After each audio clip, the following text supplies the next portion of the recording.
Londres, 16 de octubre de 1834. El Palacio de Westminster, la sede del Parlamento, es presa de las llamas. El incendio no puede ser controlado. Los esfuerzos se concentran en salvar por lo menos la parte más antigua del vasto edificio, Westminster Hall. 24 horas después, la mayor parte del palacio es una ruina humeante. Pero la enorme sala, con su cielo raso de vigas ricamente talladas, queda intacta. Originalmente era una parte del Palacio Real. Aquí sesionaban las altas cortes, se celebraban banquetes y tenían lugar ceremonias oficiales. Westminster Hall era la sala de lujo del reino británico. Lo fue por más de 900 años y lo sigue siendo hoy. En 1530, tras un primer incendio, el rey se marchó de aquí con su corte. En el Palacio de Westminster permanecieron el Parlamento, las Cortes de Justicia y la Administración, y se transformó en símbolo de la tradición democrática de Gran Bretaña.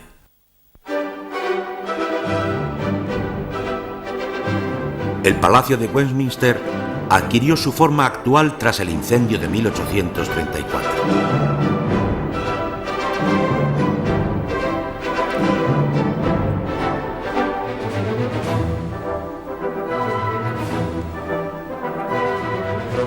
Su reconstrucción se planeó en estilo neogótico, unitario, generoso y pomposo, y no se ahorraron costos.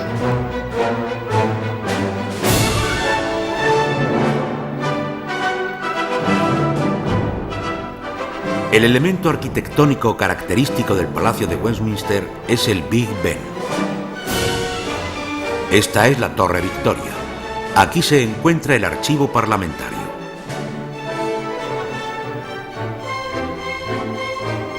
El interior del nuevo Palacio de Westminster es obra de Augustus Paget, que murió poco después de terminar los trabajos a los 40 años de edad. Anteriormente fue Stephen Hall el responsable de los trabajos en palacio.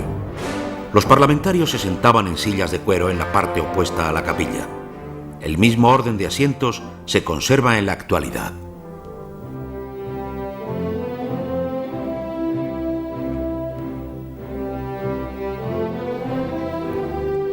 El punto central del edificio, que a la vez es el centro de encuentro, es el Salón Central, que está equidistante de las plantas superior e inferior en las que se ubican los parlamentarios de ambas cámaras.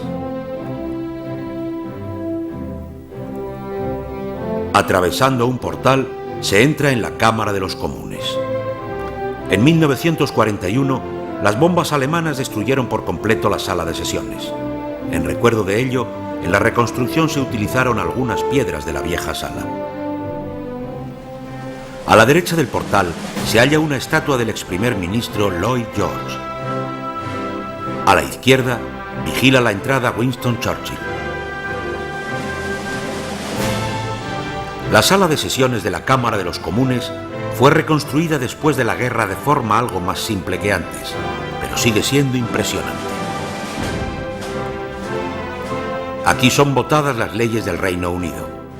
Los representantes del partido en el gobierno y los de la oposición se sientan frente a frente, separados por franjas rojas entre las que media un ancho equivalente al largo de 2 espadas. Ningún miembro del Parlamento las traspasa cuando hace uso de la palabra, una tradición que se toma muy en serio.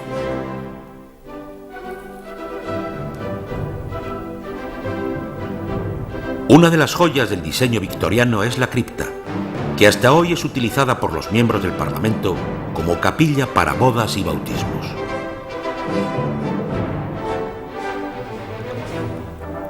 Una vez al año, el monarca reinante entra al Palacio de Westminster por este portal para abrir el periodo legislativo.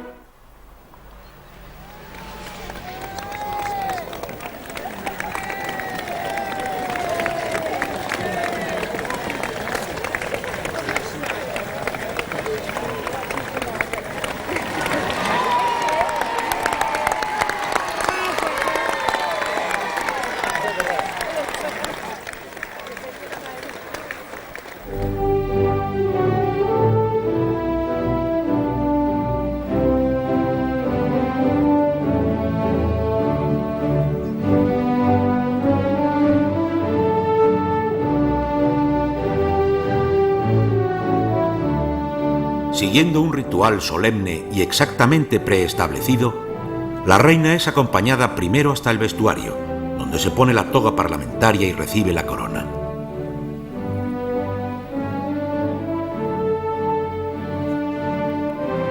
Luego, la procesión atraviesa la Galería Real, adornada con dos enormes pinturas murales. A la izquierda, la muerte del almirante Nelson en la batalla naval de Trafalgar. A la derecha, el encuentro de Wellington y Bligher después de la batalla de Waterloo. A través de la Cámara de los Príncipes, la procesión real se acerca luego a su destino, la sala de sesiones de los lores, la Cámara Alta. La reina entra en dicha sala, donde es recibida por sus componentes y los miembros del cuerpo diplomático.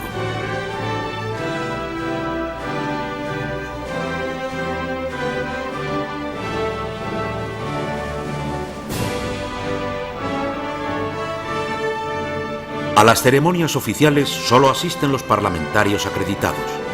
La reina toma la palabra y a continuación el primer ministro la pone en antecedentes de lo que se va a tratar en las próximas sesiones. De esta forma queda constituido el Parlamento.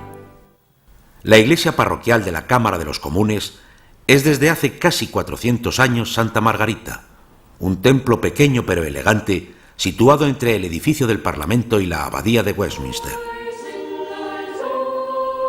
Los miembros de la Cámara de los Comunes tomaron parte colectivamente en una misa por primera vez en 1614. La intención era identificar a los puritanos viendo quién rechazaba la comunión. Esta misa se transformó en una tradición que continúa hasta hoy. Cada nuevo período legislativo comienza con una misa común en la iglesia de Santa Margarita. Desde hace siglos, las personalidades más destacadas y los altos representantes de la sociedad acostumbran a contraer matrimonio aquí. Sir Walter Raleigh, el favorito de la reina Isabel I, está enterrado en la iglesia debajo del altar, aunque sin cabeza. Después de ser decapitado, su cabeza no se colocó en la tumba. La Abadía de Westminster es iglesia de coronación y también última morada de casi todos los reyes ingleses desde hace casi un milenio. Fue fundada por Eduardo III el Confesor, último rey sajón antes de la conquista de Inglaterra por parte de los normandos en 1066. Eduardo murió poco después de terminada la abadía, donde se dio sepultura a sus restos mortales. La escena está representada en el famoso tapiz de Bayeux. Eduardo fue canonizado. Su relicario se halla en el centro del templo y ha sido imán de peregrinos a través de los siglos.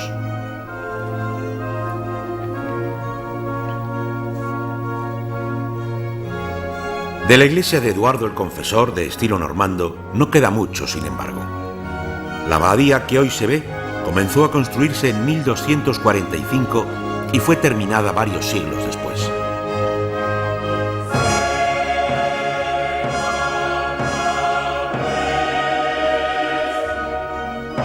Si se accede a la abadía de Westminster por el portal oeste, parece entrarse en una de las grandes catedrales francesas, por ejemplo en Reims o Amiens.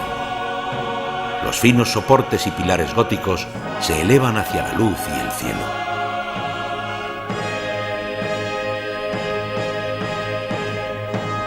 A pesar del largo período de construcción, el alto gótico del siglo XIII fue consecuentemente conservado como estilo hasta la finalización de la obra, cuando ya había pasado de moda hacía tiempo.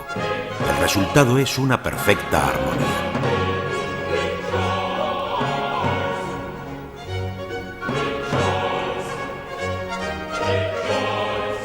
Pero la abadía de Westminster no es solo una iglesia, sino la sala de honor de la nación británica. Reyes y reinas, nobles, estrategas y políticos, estadistas, poetas, inventores y científicos, y también el soldado desconocido de la Primera Guerra Mundial. Todos están sepultados aquí, o por lo menos los recuerda una placa conmemorativa.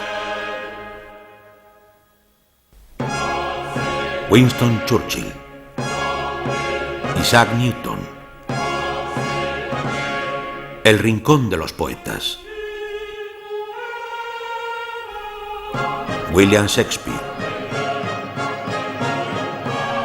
y la última morada de Geoffrey Chaucer, el creador de los cuentos de Canterbury. Georg Friedrich Händel, en sus manos la partitura de El Mesías. Para la alta nobleza de siglos pasados, era de buen estilo ser sepultado en la abadía de Westminster.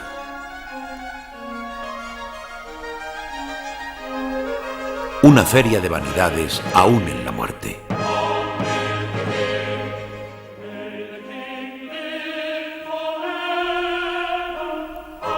Dos grandes rivales, Isabel I y María Estuardo, reina de Escocia.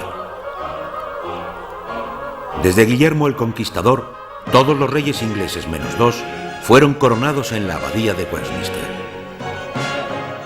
Un importante elemento en la ceremonia de coronación es el trono de roble, construido alrededor del año 1300 alrededor de la piedra de Scone. La piedra era el asiento tradicional de coronación de los reyes escoceses y fue tomada como botín de guerra por los ingleses.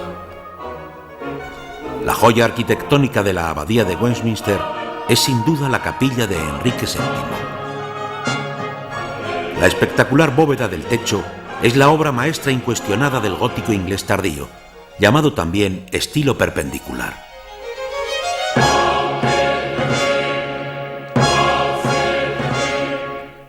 Aquí, en la sala capitular de la abadía, dio sus primeros pasos la democracia inglesa. En el siglo XIII sesionaba aquí el Gran Consejo de Barones y Señores Feudales. Al principio cuerpo de consulta del rey, el Consejo se transformó poco a poco en representación consciente de los intereses de este estamento, que finalmente arrancó al rey la famosa Carta Magna en la que se fijaron los derechos de los súbditos.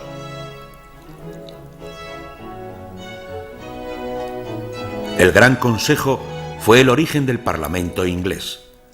En el siglo XIV se le agregaron caballeros, hombres libres y ciudadanos, los comunes. A comienzos del siglo XV, los lores se separaron de los comunes, dando origen a la división del Parlamento en dos cámaras, la Cámara de los Lores y la Cámara de los Comunes.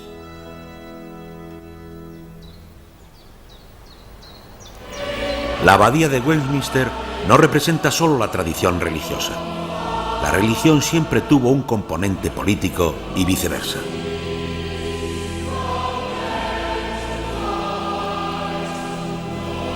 La abadía de Westminster, la iglesia de Santa Margarita y el palacio de Westminster, juntos conforman el sitio más cargado de historia del Reino Unido, el lugar más importante del que se alimenta la identidad británica.